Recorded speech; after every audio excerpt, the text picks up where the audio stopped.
I don't think there's any proof that he did anything wrong. I think people just wanted him to, be the scapegoat. What do you think about Jon Jones? What do you think about him now? I think he's a dirty cheater who's a blemish on our sport. Wow. Screw Tom. How about you versus John Karate Combat Championship on the line? What do you think? I take him out in 2. I like both of these guys in different ways, but what do you think about Ian's chances? I mean, he's almost a plus 300 on this one. Do you think he's got a shot? I'm so excited for this fight. And that Ian called him out and got it just makes it that much more impressive to me. I lean towards...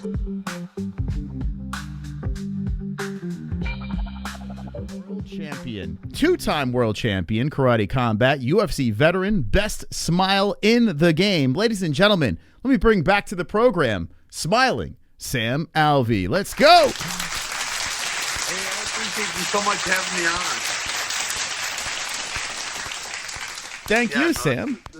I always like being on. This time, so a lot of time it's Wednesday nights when I'm come on, and I'm traveling, and so it's harder to do. This is fantastic. Yeah, I think the uploads are the way to go, and I think more people will see it, and then I can work around the fighter schedules because you guys are busy, right? Oh, so busy. It's not even the fighting anymore. It's the having 6 kids. Yeah, yeah, I know. I only have 2, and my wife's about to throw herself off the roof. So I don't know how you guys do it, man. I saw you guys shooting the guns and everything like that. That's pretty cool. The wife's got the rifle out. What's going on with that? Yeah, so last year at Christmas, I got my wife a gun club membership, and we finally used it. Got the baby strapped on the back?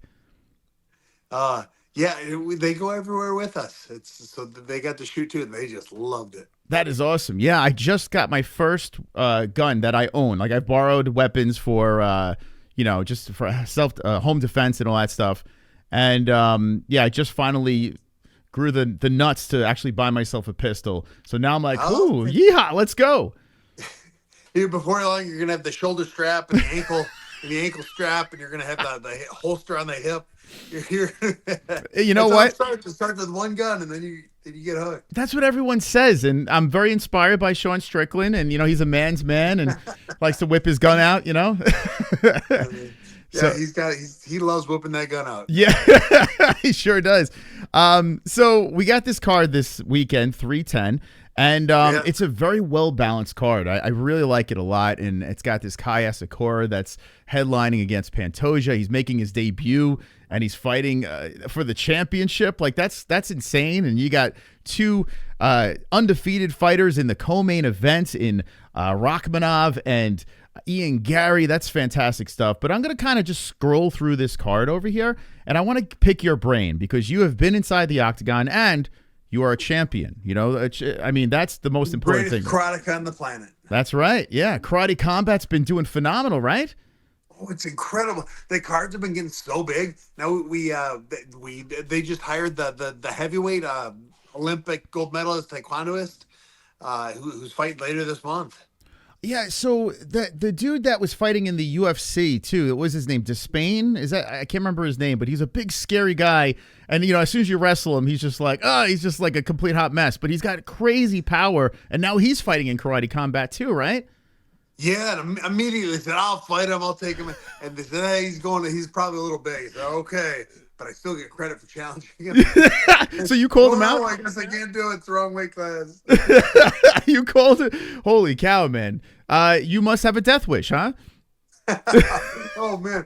Honestly, what it was, I called him out before I knew who he was, before I saw anything he'd done. I would have to wrestle him, and there's no wrestling in Karate Combat. I tell you, in an MMA match, I would take you. I would definitely take you, because once he gets taken down, it's like he seems like he's lost. It's the ground game is completely necessary for MMA, and if you don't have it, it's hard to get. Yeah, and opening up this 310 card, a friend of our show, Kennedy Nzechukwu, is fighting on this thing. He's coming off a win. He's looking through this card, and there's so many lopsided odds between these guys, like minus 650 for Nzechukwu on a heavyweight fight. I feel anytime there's a heavyweight fight, you always have that chance of with the power shot landing, right? What do you think about like odds makers and putting like huge gaps on heavyweight fights? I would like to argue with the odds makers, but they're right most of the time. Most of the time, the guy the favorite is the favorite for a reason. So the heavyweight, it only takes one shot, and usually the odds are on the guy who's more likely to land that one shot. Yeah. You know, it's funny. We have a pick'em league. Maybe we can get you aboard of it on it too, because it's called MMAholes.tv, and we call it the Goat Milk Challenge. And it's just for the UFC events. It's just for UFC events. Maybe, who knows? Maybe Karate Combat we'll cover them as well on this pick'em league. Yeah. But if you're interested and you want to jump in, it's free, and we give out a championship belt at the end of the year, and all you do is pick for each week. What do you think? I could be a champion in two different organizations. I mean, the problem I have though, I pick really well, but I'm wrong in the main event like every time. Really? It's incredible how often my main event pick is wrong. It's funny, and you mentioned that with the odds makers most of the time being right. You're right. Like it's like a 70-something% accuracy with the odds makers when they have a guy a favorite or a gal a favorite as well. So it's like if you just pick throughout the whole card, you're pretty much getting like, I don't know, 9 out of 10 right. It's like nuts, like, or 8 out of 10 right. It's just, you're right though. Like the main event is a tricky one, right? Like for some reason, I guess under the big lights, it's different. It is, and there's so much more to it than just skill going into it. I mean, there's one, it's 5 rounds, which is a lot different than 3 rounds. And the champion has the experience with the 5 rounds, with the challenger may not. Even if the challenger's bad, there's just a lot more going into it than just skill. The co-main event of this card has Chase Hooper returning, who's been such a young breath of fresh air. Like, this guy is so much fun to root for, and he is a minus 1,150 favorite on Clay Guida. Is that disrespectful to Clay, or what's going on there, Sam? Is that the biggest? Negative to positive in history? What was Rousey versus Holmes? I mean, it's up there. It's got to be up there. I mean, it's nuts. I mean, Clay's a G of the sport, and to do him dirty like that, do you think that's accurate? Yeah, I'm not gonna say yes. But there's usually a reason for it. Clay Guida, he's a stud. He's this, he's that, but he is old. He had to shave his head even. That's the kind of age he's got behind him. And his wrestling is not as effective as it once was. And I'm not gonna say it's good odds. Yeah, that's pretty lopsided. I mean, I know people will be taking a swing. The degenerate bets. I mean, I love taking swings at these crazy lopsided bets. And with you not being like, now you're removed from the UFC, you're a champion in another organization. You can bet on the UFC. Do you actually place bets, or you stay away from that? No, I love betting. Even when I was in the UFC, I bet. It wasn't illegal. I wasn't against it yet. It wasn't until after I left that they said no more betting. No, I bet all the time. I love doing it. I got a couple of betting buddies that we text back and forth all week. And we got guys that are way more willing to lose money than I am that tend to make a lot more money. Yeah. No, I love betting on this stuff. It's crazy. I don't know. Are you friendly with James Krause at all? Friendly, yes.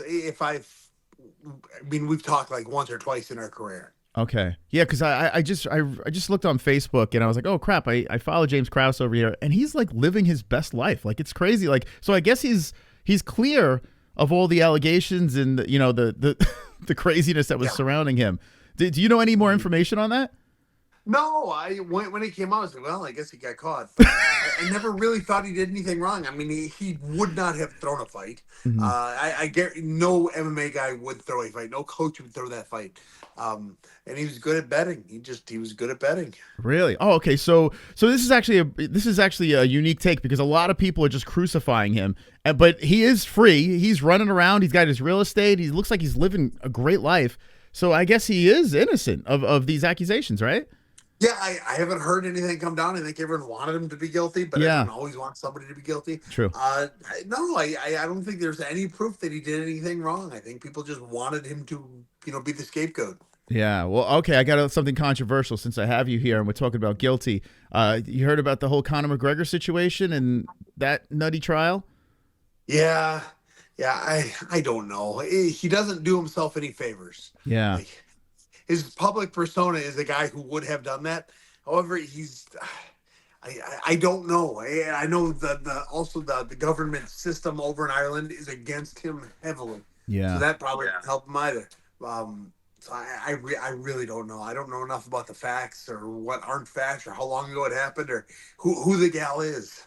Yeah. It's a weird scenario, and to take a firm stance in one direction, it gets a lot of backlash. I made a video and I kind of defended Conor a little bit, which is not a smart thing to do. Caught a little heat on that, but it is what it is. Like I think there's more that needs to be let out there for us to really know the true story behind something like this, right? Yeah. How long ago was the accusation? This was like 6 years ago or something like that, which is crazy. And I mean, yeah, and I hate that. I hate that something could or could not happen 6 years ago. How am I going to defend against it? Yeah. Or how's he going to defend against it? Maybe he was guilty. Yeah, honestly, they should have come out then. They should have, when there was still evidence, when it was still hot off the presses. And that kind of thing, I don't like that. I mean, even in America, I guess you could have, there's the 7-year window in America. I don't know what it is in Ireland. But it just feels like something like that should come to the limelight a lot sooner. Yeah. It's a good point. Yeah, because when they start asking these questions, the stories change. I mean, 6 years. You don't remember everything perfect. It's like a lot of things change, and they're finding loopholes in both sides. And it's a shame that they didn't have it when it allegedly happened. Anyway, I'm glad I got your take on that. That was an uncomfortable conversation. You handled it well. Yeah, I don't like the 6 years wait. If someone did something, and that's everyone watching, if something bad happens to you, go forward right now. Like, don't wait 20 years from now. Yeah. So another friend over here, Cody Durden's getting plus money against Joshua Van. So one thing I noticed about this card is it's so well balanced. I think that makes for a phenomenal card. When from top to bottom, there's a bunch of named people on there, really solid matchups. And this Joshua Van versus Cody Durden fight is so freaking exciting for us. A flyweight fight with two guys that love to bang. Do you have any direction that you're leaning towards in any of these fights on the prelims? As I scroll through over here, you got the Chase Hooper fight against Guida. You got Michael Chiesa versus Max Griffin, which is an interesting one. Chiesa getting plus money on that. Weidman coming back against Eric Anders. And Brian Battle versus Randy Brown. Aljamain Sterling banished to the prelims against Movsar. That should be on the main card, I would think. Well, it's crazy. He's on a winning streak, and it's been an impressive winning streak. Yeah, right? And what do you think? I know Movsar is undefeated, and, listen, you see the V at the end of the name, you're like, okay, bet on that guy, right? It seems like that's the the smart way to go. But Aljo getting a plus 215 on this fight over here, and he's super ready to go. He looks great at bantamweight. Do you think he's got a legit shot at proving an upset here? Yes, actually, I think I would pick that as the upset of the night. The V at the end of the name just means he's a good wrestler. Yeah. And is he going to be a better wrestler than Aljo? Probably not. Not significantly enough. I wish it was 5 rounds. I wish it was 5 rounds instead of 3 rounds. But I think I might straight up bet on Aljo. Yeah. I don't think I'd bet on a finish, but I'd bet on straight up him winning. Yeah, him just kind of humping him way to a decision. I mean, it seems like he knows how to pull those off. And Evloev, I don't know. This is his biggest test over here. A former champion. This guy's been in there in the biggest spots. This is a very interesting fight. The difference between 3 rounds and 5 rounds, if you have 2 wrestlers, how does that truly play out? Do you think it's an advantage to a wrestler for a longer fight or a shorter fight? If you're conditioned for it, it's a huge advantage. Okay. I always like the long rounds. I like championship rounds or the main event rounds because I don't need to win the first 2 rounds. The first 2 rounds are throwaway rounds. I need to win the next 3 or find a way to finish them. So if I'm fighting a wrestler, I'm going into the fight saying, all right, I don't care if I lose round 1, I'm going to make him as tired as possible. I don't care necessarily if I lose round 2, but I'm going to start touching him round 2. And that's kind of the way I've always played it. It's the way I coach it is if I'm fighting somebody, I'm going to do for 5 rounds. I'm going to take full advantage of the 5 rounds. There you go. Yeah, and Aljo's been there a lot. He knows how to use 5 rounds. He's got the conditioning for 5 rounds. Have you had situations say, for instance, the first round, you're in you're going to be in a long fight. Have you had a situation where you're like, I'm just going to feel this guy out, and then I'm going to start kicking in? Has that actually happened in your situations, any of your situations? Or have you, you usually go guns blazing, it seems, but. Yeah. So I've always considered myself a slow starter, but it's because of the takedown defense. When I was in the MFC, I was fighting, I think his name was Jason South, I think it was. and he was a jiu-jitsu guy, and it was going to be great. And the dude caught me quick, like boom off the bat, put me on my ass. I think it surprised him too because he didn't jump on me nearly as fast as he should have. And I kind of scooted away, got back up. He came forward, and then I boom dropped him, put him on his ass. And that was the closest where I needed to pick up the pace immediately to try and get that round back. Just to try and give myself a second to have my cobwebs cleared. I mean, talk about an adrenaline rush, like something like that happening, and now you're in fight or flight mode, right? Where it's just you're working on instinct. That's got to be such a crazy feeling. It's nuts. And then after the fight, you're like, can you believe that happened? Oh my goodness. One of the greatest stories I have, my good friend Jordan Winsky, he was fighting this fella, and the dude caught him in the liver. Like in the lever shot, I don't know if you've ever had one. It's the most painful thing that'll happen. He is worse than a cup shot. Yeah. Hit him in the liver. And Jordan, it's like 3-second delay. And Jordan collapsed down. And we're hide between his legs. And Jordan hid between his legs. Survived the round. Like barely survived the round. Round 2 came. Jordan hit him in the liver. Finished him. Dropped him with the same shot that he got dropped with round 1. And the adrenaline rush is just, even for the corners, it's just crazy. Oh my! It was my favorite fight story maybe of all time. That is awesome. You know, I tell you, as a fan, I love like watching the ref just let the fighter have a chance to come back, even though he's getting his ass beat. I don't know. There's something so amazing because we've seen so many crazy comebacks throughout the years where it's like I feel like we get robbed when when a ref steps in a little bit early, even though I understand it's for the health of the fighter. But what's your stance on that? When a ref steps in questionably early? Let me die in the ring. I know what I signed the contract for. If I die in the ring, my wife gets $250,000 or $350,000. Let it happen. I want that referee to be not a part of the fight until the guy pokes me in the eye and then immediately take 6 points from him. Yeah.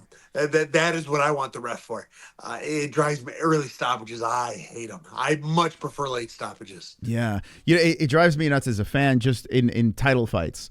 Like when it's just like, oh, if it's a debate, I feel like it's bad. You know, like I feel like there shouldn't be a debate in a title fight. I could understand if it's the first couple of fights on the prelims or something like that. Okay, you know, some of these young guys, whatever, you don't want them to get, you know, brain damage early, right? But I mean, later on into the career, you're fighting, you know, the belts on the line, purses, and you know, I mean, I don't know. It's career altering. I mean, you're the main event. It is career altering. Yeah. That loss or win will change the rest of your life. Yeah.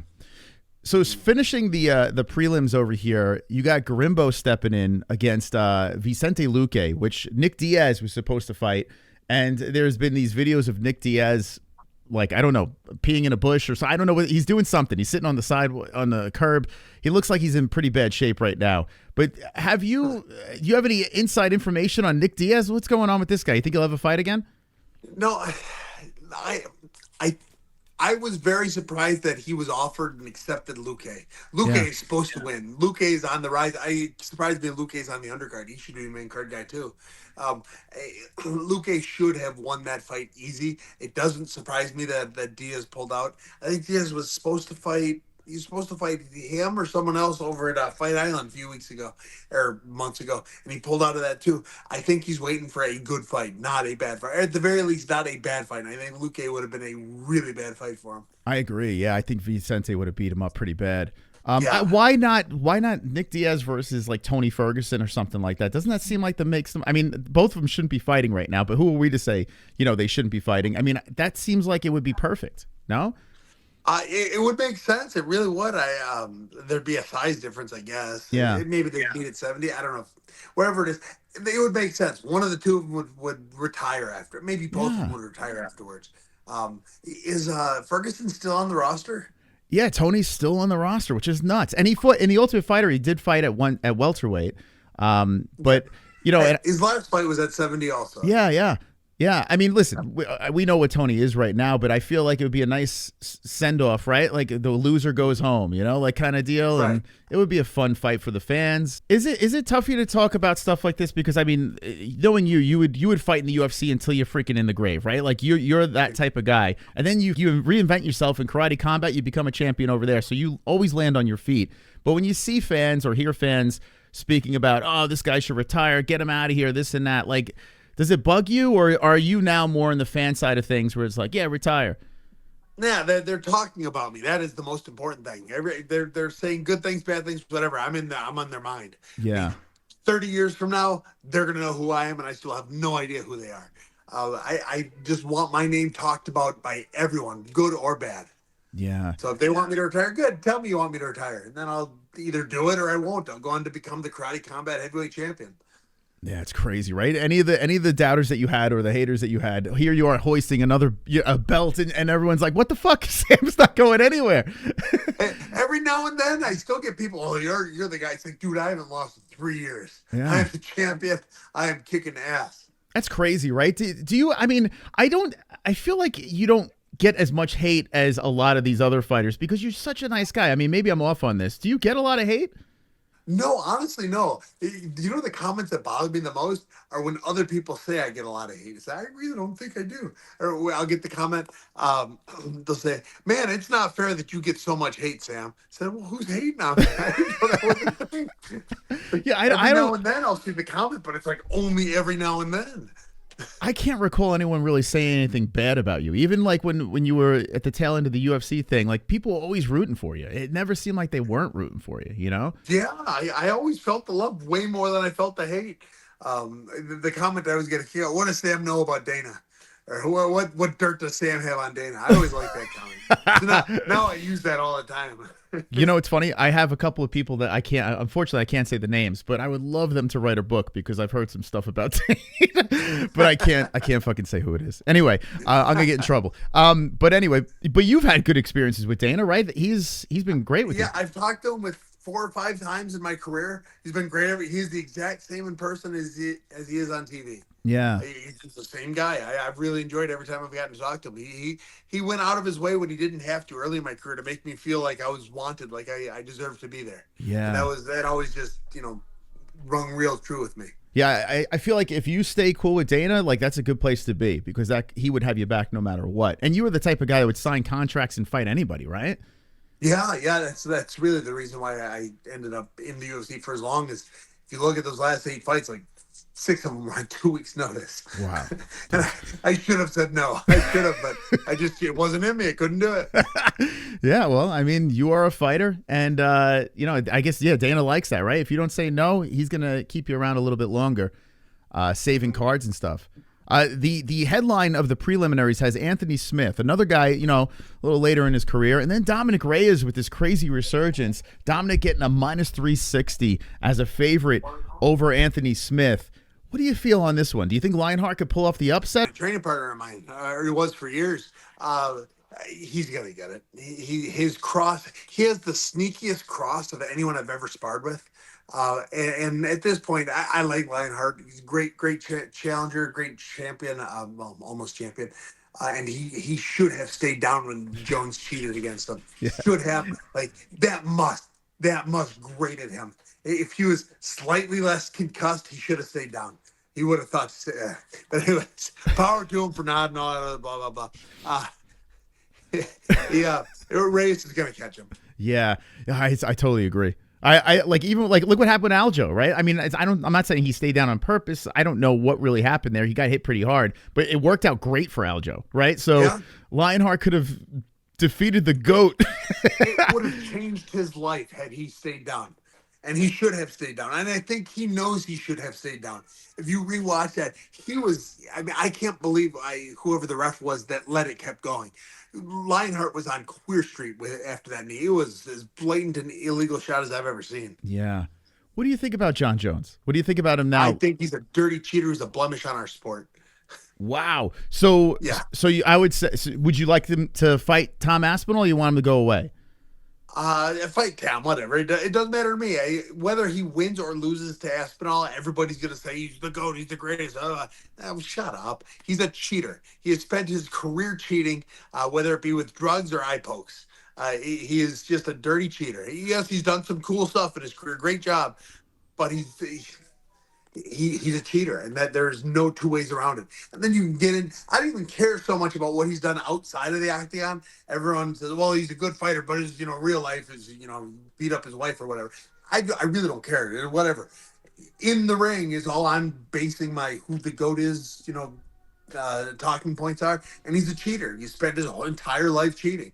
Wow, look at that. Look at you, Sam. I can't stand how much love he gets. Yeah, that's, you know what's funny? I always tell this story, like when Jon was fighting DC, and it was like right after it was like a hit and run with the pregnant woman, all this stuff. I couldn't believe it. I was in the crowd and I'm watching this.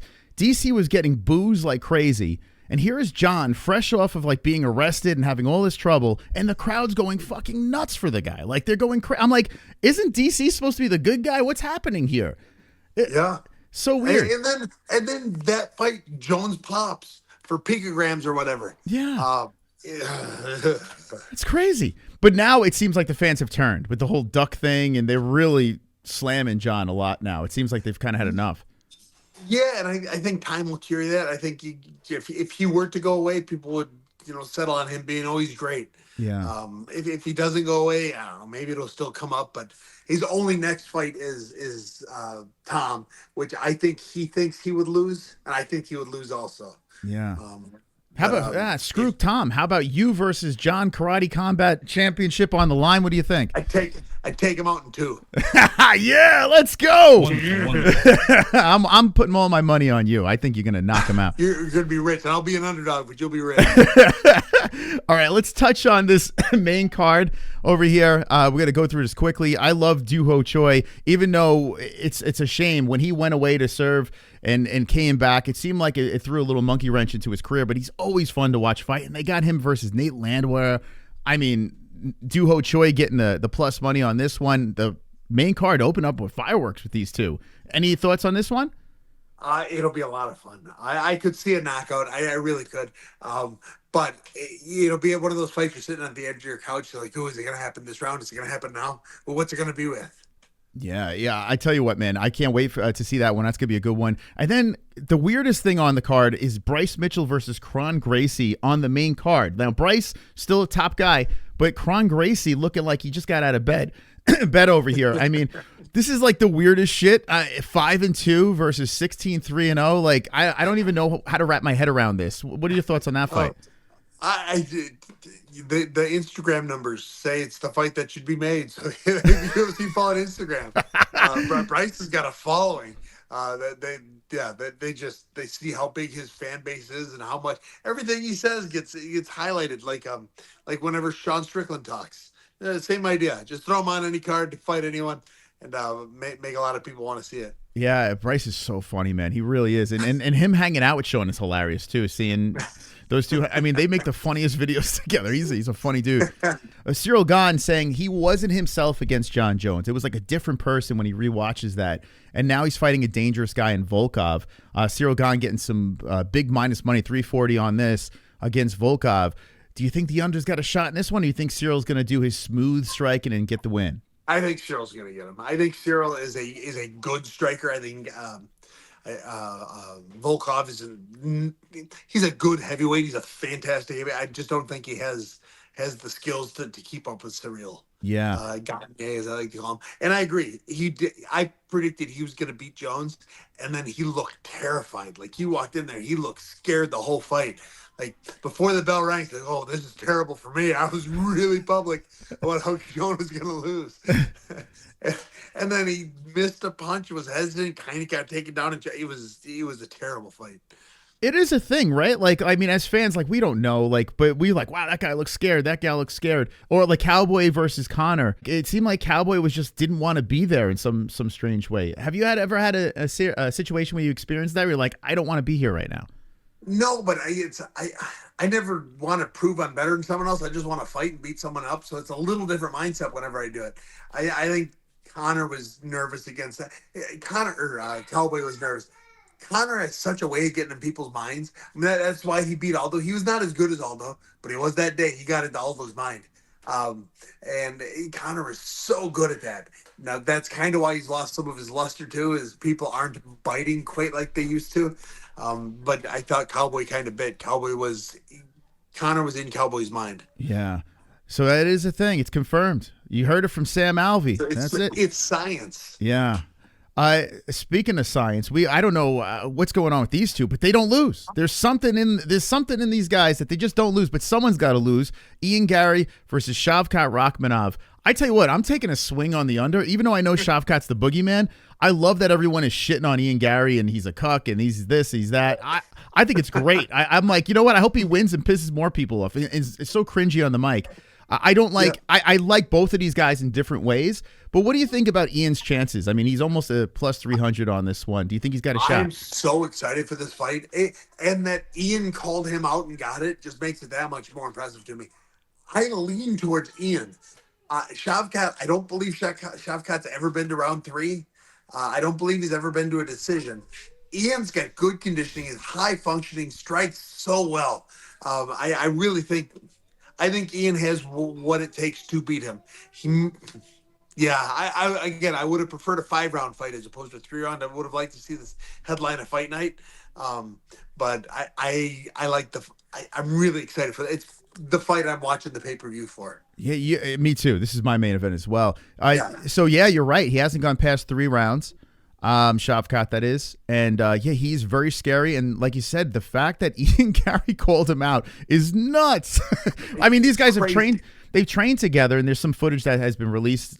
So I guess maybe Ian's like, well, I know what he's good at. I know his holes, I guess. I don't know. Or maybe Ian's just delusional. I don't know what it is, but I like it. Ian's got to beat him with high volume. You just got to come at him and hit him and hit him and hit him and hit him. Shavkat's got to get to the ground or land that big shot. But Ian's elusive, too. I'm a fan of Ian, and I hadn't ever really watched him fight until his last fight against MVP. And so leading up to that fight, I watched a lot of Ian Garry stuff. Ian's good. Like, he's legit good. He didn't look great against MVP, but MVP was a little bit of a funny style. You know, he's got a weird look to him, which I could understand slowing somebody up a little bit.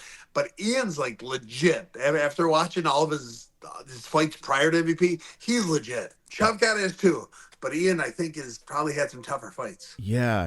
I mean, Ian just has his ability to just know how to win. Like, it's kind of crazy. He can knock you out, or he can go the distance. He seems like he has very good cage IQ too. I mean, it seems like he's very intelligent in there as well. He can adapt to the fight. He really does. He does very well with that. Yeah. I'm gonna get a lot of heat for sucking off Ian Garry here, but listen, I got to give him credit where it's due. I mean, Shavkat might run him over in the first round, and then they're gonna look back at this and be like, "I'm never watching you guys again." Let's go. Let's talk the main event. Asakura over here now, fighting at Horizon, coming in. You got all the different things that you can do over there. You can't quite do in the UFC. But Pantoja's looks so good at flyweight. Asakura's fought at bantamweight. Now we got this matchup at the main event. It's a weird situation that they threw together, but I kind of dig it. What are your thoughts on this main event between the two? Pantoja's going to have his way with him. I don't think how do you say his name? Asatora? I call him Asakura, but I mean, I don't know. I could be saying it wrong. I don't think Asakura has got anything for him. I think he's going to get taken down, ground out, submitted. I think it's going to be a finish by Pantoja. Yeah, Pantoja doesn't get the respect. Like, I mean, I don't know. Maybe it's a flyweight thing. I have no idea. But he's literally cleaned everyone out. Like, I mean, we're going to have to start talking about this guy's the real deal, Yeah. Although I still think Mighty Mouse beats him. Okay. I think Mighty Mouse is the greatest ever was, ever will be, and ever has been. So you're saying the trade between Ben Askren and Mighty Mouse was a terrible move by the UFC? No, I think they made a lot more money with Askren than they did with Mighty Mouse. But I think Mighty Mouse is the greatest fight. I think God's gift to mankind was making Mighty Mouse 125 pounds. If that man was any bigger, he could have taken over countries. When you're thinking pound for pound, yeah, you got to say Mighty Mouse is the guy. You have to with his resume for sure. Yeah. If he was 185 pounds, he'd beat Jones. He'd beat Gane. He'd beat Francis. He'd beat all of them. He was just watching him fight. It was artwork. It was chess. Like, he was so far ahead of everybody else. It wasn't even crazy. He barely lost to Cejudo, and I believe he tore his ACL or went into the fight, with only one leg. Yeah. And he arguably won. I thought he won that fight. Yeah, I was close. But I thought he won. And it was close enough where I didn't really care which way the judges went, but I think I leaned towards him as well. Yeah. It's funny. Like, it just seemed like towards the end. Well, actually, his whole career, he just never wanted to promote anything. Like, when he was interviewed, he's like, "Yeah, fuck off." He was just like, whatever, And I think Dana was kind of like, "All right, let's get this guy out of here." It's crazy, a guy that's so talented. I guess they couldn't push him out. I mean, the UFC should have done a little bit better job marketing him instead of shipping him off. But you're right. It worked out great for everybody, I guess. Yeah, I got one of the greatest knockout highlights of all times. Yeah. Because Ben Askren. What do you think of that tattoo on George Masvidal with Ben Askren with the flying knee type deal? Do you like that?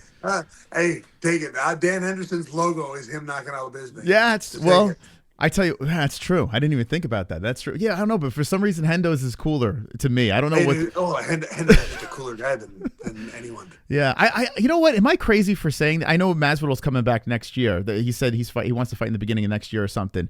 Back in the UFC, which is all right. But that knee that happened, I feel like weirdly, I would love to see Askren come back and get another crack at Masvidal, because in some weird way, I think if Askren could get a hold of him, I think it's over. I think Askren can kind of beat him. Am I crazy for thinking this? I don't know. I don't know if he could be more. He's a hip surgery or two, and he's got that wrestler's body. Askren does. I don't know if he's healthy enough to be able to fight again. Okay, yeah, and he's doing a lot of crypto stuff and podcasts. So I guess maybe he got knocked out by Jake Paul. Forget it. And he got knocked out. All right, let's talk about your stuff here. I see you got some really cool things going on Instagram. You're putting out these videos about this training program. Can you tell me more about that? Yeah, so I just launched like 3 days ago my school program. So what I'm doing is it is a free program where I get to work with people around the country, around the world. Anyone that's interested in working with me, I've got over 80 fights. I've got world titles under my name. I've been in the UFC for most of a decade. I've got a lot of credentials as to what makes me a good coach. And that's why I found a place where I can do it. I can demonstrate it. I can make the videos. I can walk you through any questions you have. I'm primarily striking on it, but I will get into jiu-jitsu and ground and pound and all that. But strikers make more money, and that's what I'm more interested in helping you guys do. And that's really I'm gonna be that extra coach, that guy that can give you a little different advice, show you a little bit more than what your coach would. Or your coach is always working with a crew. I'm going to be working with you. And it's Smile and Striking on the app School. If you check out my Instagram, it's the links in the bio. I actually, just before talking with you, I was online with my school program, talking to those guys for an hour.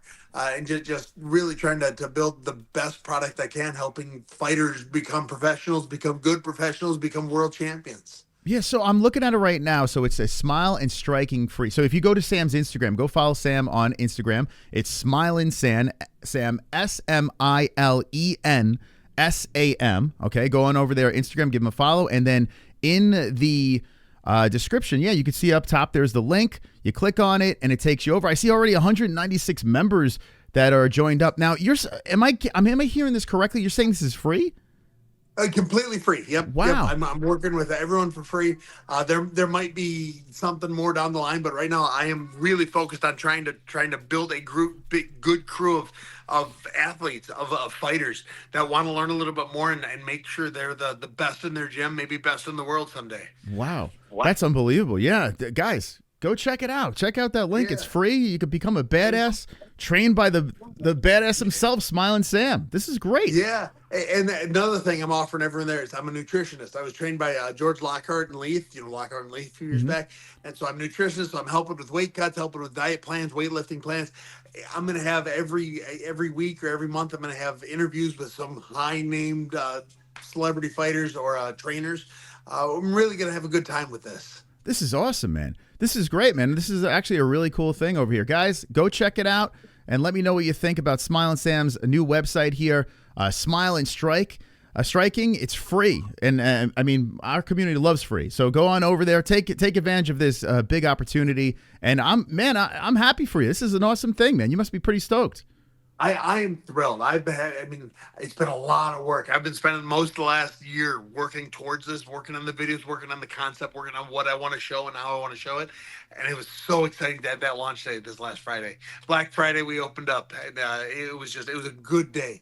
I'm having so much fun talking with everyone on there, and it's really a much more one-on-one, exchange than I could get on Instagram or TikTok or X or any of that. That's great. All right, yeah, I'll be checking that out myself. And do you still have the pizza thing going? Do you got that? Oh yeah, the food fight truck. It is still up and running. We were busy all day yesterday with that. Hell yeah, man. So you're a champion. You got the food truck. You got the fucking website dropping. I mean, you got it all. You're gambling on the UFC. You're doing everything here, Sam. Yeah, if I can gamble a little bit better, I won't need the other stuff. Well, hit up James Krause. He might have a good idea. Yeah. Man, that's awesome, man. Yeah, so everyone go check over this Smile and Striking free website that Sam dropped. Check out his food truck. Where could they find the food truck? The Food Fight Truck on Instagram, Facebook, Twitter, TikTok, all that. Hell Food yeah. Fight Truck. All right. Well, is there anything else you want to talk about before we let you go? No, shoot, check me out. I'm going to be giving away tickets to karate combat events and signed gloves and a whole bunch of stuff. So, and all you got to do is be part of it and, like some comments every now and then. That's awesome. Well, Sam, hey, man, you're always welcome back on here. I appreciate you stopping by, and good luck with this website, and I can't wait to see you fight again. When are you going to fight again, by the way? As soon as I can. I'm bugging them. Y'all got to tweet or X over at Karate Combat. Tell me, get me back on. There you go. All right, Sam. Thanks again, man. Have a great day, okay? All right, have a go, my friend. Thanks for having me on. There he is, Smiling Sam Alvey.